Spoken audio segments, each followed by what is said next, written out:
So right now, we're counting down to the midnight deadline for the special counsel to file his sentencing memo against Paul Manafort.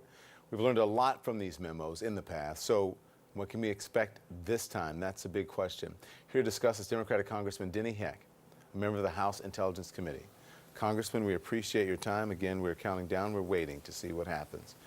This may be the last filing before the special counsel issues his report. What are you looking for? Well, probably we're most curious about that Kalimnik connection, right? We all know at this point that Paul Manafort conveyed to Kalimnik pretty extensive polling information. And with a lot of things associated with this investigation and the Russian interference, always the question has to be asked why. Why would anybody do X, Y, or Z? Why would he have conveyed that to a Russian agent, a known Russian agent, except for some nefarious purpose? But we don't know that. We may learn more about that in this filing, assuming it comes out in the next hour or whenever it comes out, and that would be very instructive. I think we'll also be informed by the amount of redaction, because as I've maintained all along, the more redacted material there is, the greater the suggestion that there is more yet to come. Mm-hmm. Interesting. Let's talk about Michael Cohen, okay? Set to testify behind closed doors to your committee next week.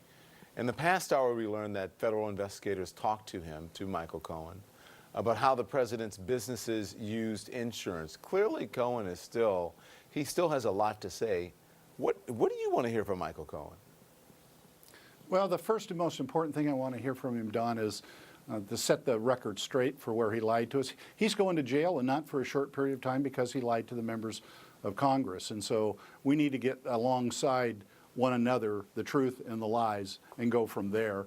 I think there's probably not too much of a limit to what we could learn from him about some of the dealings associated with the Trump enterprises. But let's remember that every aspect of President Trump's life is now under investigation by one official branch or another, whether it's the campaign or the inaugural committee or his foundation or Trump the organization or the White House or the rest of the administration. It's all under investigation by somebody. By last count, some 13 different investigations. I don't remember quite the number.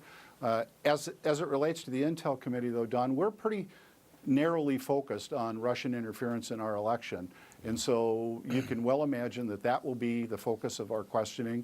If you wanted a concrete example, the obvious one is the Trump Tower dealings in Russia, and what it is that Mr. Cohen knew about that, how it is that that conversation between Mr. Trump or his agents and the Russians went on far past the point in time in which was earlier indicated. Yeah, there are a number of signs, Congressman, pointing to Mueller wrapping up very soon.